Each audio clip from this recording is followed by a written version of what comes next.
Hello दोस्तों, आज के इस वीडियो में हम हिंदी का चौथा चैप्टर है। चैप्टर का नाम है अर्धनारीश्वर, ठीक ना।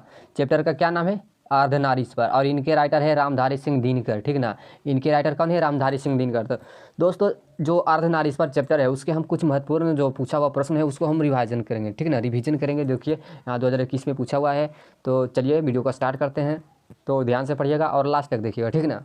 तो यहाँ पहला क्वेश्चन दिया है, नारी और नर एक ही द्रव्य की धरी दो प्रतिमाएं हैं, यह पंक्ति किस शीर्षक पाठ की है? ठीक ना।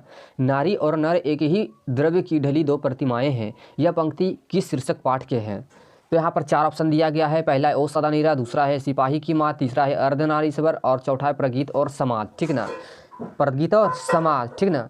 तो यहाँ पर जो इस प्रश्न का जो सही आंसर होगा ऑप्शन नंबर सी होगा, ठीक ना। हम क्या पढ़ रहे हैं? अर्धनारीश्वर। तो इसका जो शीर्षक पाठ होगा वो अर्धनारीश्वर ही होगा, ठीक ना। चलिए अगला प्रश्न में देखते हैं। अगला प्रश्न है दिनकर जी, ठीक ना। अगला प्रश्न क्या है? दिनकर जी को निम्न में कौन सा पुरस्कार दिया गया था? ठीक ना। दिनकर जी को निम्न में कौन सा पुरस्कार दिया गया था? तो पहला है पद्मश्री, दूसरा है पद्म भूषण, तीसरा है पद्म विभूषण और चौथा है पद्म, ठीक ना। तो यहाँ पर याद रखिएगा दोस्तों, दिनकर जी को पद्म भूषण पुरस्कार दिया गया था, ठीक ना। ऑप्शन नंबर बी होगा पद्म भूषण, ठीक ना। फिर तीसरा प्रश्न है अर्धनारीश्वर जो पाठ के लेखक है वो कौन है, या फिर अर्धनारीश्वर जो है वो किसकी रचना है, ठीक ना। अर्धनारीश्वर जो है वो किसकी रचना है?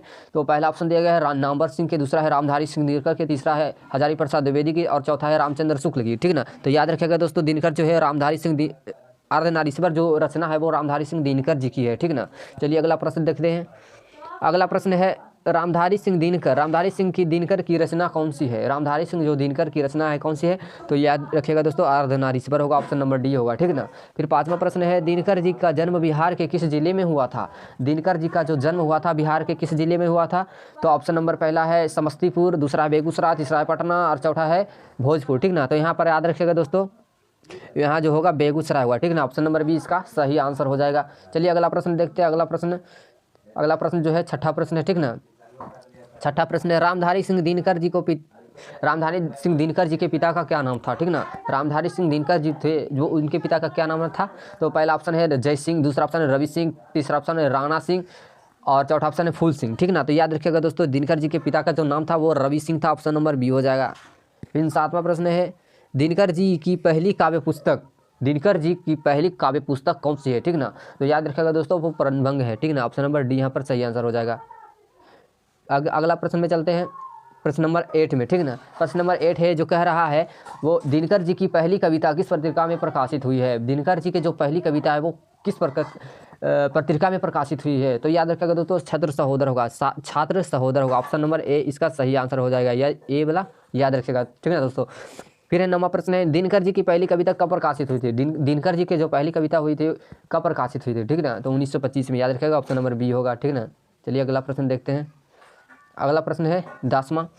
तो 10वां प्रश्न है, निम्न में रामधारी सिंह दिनकर की रचना कौन सी है? याद रखिएगा, निम्न में रामधारी सिंह दिनकर की रचना कौन सी है, ठीक ना। तो यहाँ पर याद रखिएगा दोस्तों, उर्वशी होगा। कौन सा? ऑप्शन नंबर सी, उर्वशी होगा। फिर अगला प्रश्न है 11वां प्रश्न है, बुद्ध और महावीर ने नारियों को कौन सा अधिकार दिया था? ठीक ना। बुद्ध और महावीर ने नारियों को कौन सा अधिकार दिया था? तो याद रखा दोस्तों, भिक्षुणी होने की, ठीक ना। ऑप्शन नंबर 20 का सही आंसर हो जाएगा, भिक्षुणी होने की। चलिए अगला प्रश्न देखते हैं। अगला प्रश्न है, पुरुष जब नारी के गुण लेता है, ठीक ना। 12वां प्रश्न है, पुरुष जब नारी का गुण लेता है तब वह देवता बन जाता है, ठीक ना। तब वह क्या बन जाता है? देवता। किंतु जब नारी नर के गुण सीखता है तब वह राक्षस हो जाती है, ठीक ना। यह किसका कथन है? ठीक ना, यह किसका कथन है? तो ये याद रखिएगा दोस्तों, ये प्रेमचंद का कथन होगा, ऑप्शन नंबर सी, ठीक ना, याद रखिएगा। फिर है अर्धनारीश्वर, ये भी आई प्रश्न है, देखिए कितना बार पूछा है, ठीक ना। तो इसको जो याद रखिएगा, ठीक ना। तो अर्धनारीश्वर किस विधा से संबंध है? तो अर्धनारीश्वर याद रखिएगा दोस्तों, एकांकी का है, ठीक ना। किस विधा से? एकांकी है। अर्धनारीश्वर क्या है? ऑप्शन नंबर सी, एकांकी। चलिए अगला प्रश्न है 14वां प्रश्न, ठीक ना। अर्धनारीश्वर शिक्षक पाठ में कौन सा स्वयं वृत्त बन गया और नारी को उसने काली माँ मान ली, ठीक ना। तो याद रखिएगा दोस्तों, पुरुष। ऑप्शन नंबर डी यहाँ पर हो जाएगा सही आंसर, ठीक ना। चलिए अगला प्रश्न 15वां प्रश्न देखते हैं। तो अर्धनारीश्वर शंकर और पार्वती का किस प्रकार का रूप है, ठीक ना। तो याद रखिएगा दोस्तों, कल्पित रूप। ऑप्शन नंबर बी इसका सही आंसर हो जाएगा। फिर देखिए 16वां प्रश्न है, नारी तो हम हूँ करी, तब ना किया विचार, जब जानी तब परिहरी नारी महाविकार, ठीक है ना। यह पंक्ति जो है किस पाठ से है, ठीक है ना, किस पाठ से है, तो अर्धनारीश्वर होगा, ऑप्शन नंबर ए होगा अर्धनारीश्वर, ठीक है ना। चलिए अगला प्रश्न देखते हैं। अगला प्रश्न है निम्नलिखित में कौन सी रचना दिनकर जी की नहीं है, निम्नलिखित में कौन सी रचना है जो दिनकर जी की नहीं है, तो ऑप्शन नंबर ए है उर्वशी, ये भी दिनकर जी की है, रश्मिरथी ये भी दिनकर जी की है, कुरुक्षेत्र भी है जो दिनकर जी की है, और यहाँ पर जूठन जो है वो दिनकर जी की नहीं है, ठीक है ना दोस्तों। जूठन क्या होगा, जूठन जो वो दिनकर जी की नहीं है। फिर देखते हैं अगला प्रश्न। अगला प्रश्न है 18वां प्रश्न, निम्नलिखित में कौन सी रचना दिनकर जी की है, ठीक है ना। अभी पूछ रहा है निम्नलिखित में कौन सी रचना है जो दिनकर जी की है, ठीक है ना। तो कौन सी रचना होगा, परशुराम की प्रतीक्षा, ठीक ना, ऑप्शन नंबर बी हो जाएगा इसका सही आंसर, परशुराम की प्रतीक्षा।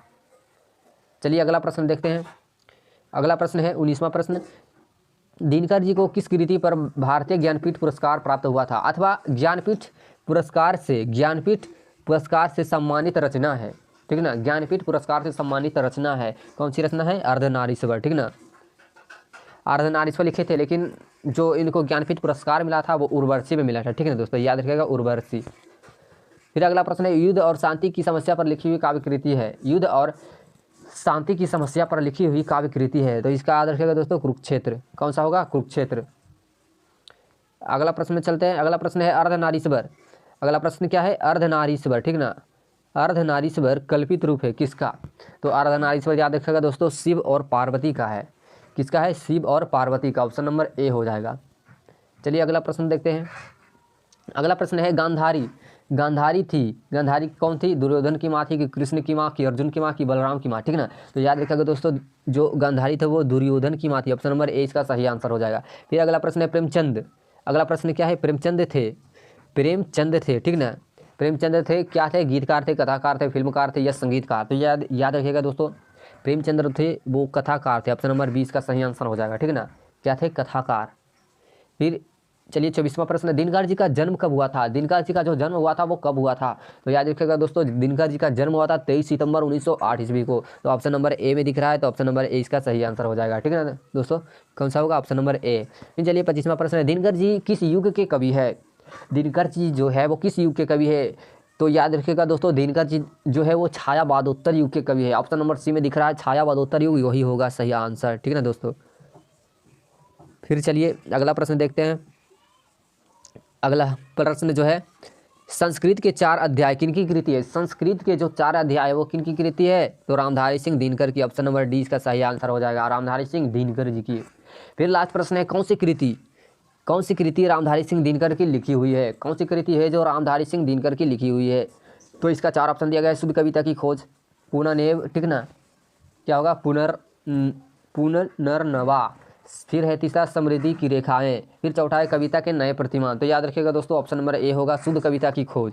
रामधारी सिंह दिनकर की लिखी हुई काव्य कृति कौन सी है, शुद्ध कविता की खोज, ऑप्शन नंबर ए इसका सही आंसर हो जाएगा, ठीक ना, क्या होगा, ऑप्शन नंबर ए होगा, ऑप्शन नंबर ए। तो दोस्तों आपको वीडियो पसंद आया होगा तो वीडियो को लाइक कीजिए और चैनल को सब्सक्राइब कीजिए, धन्यवाद।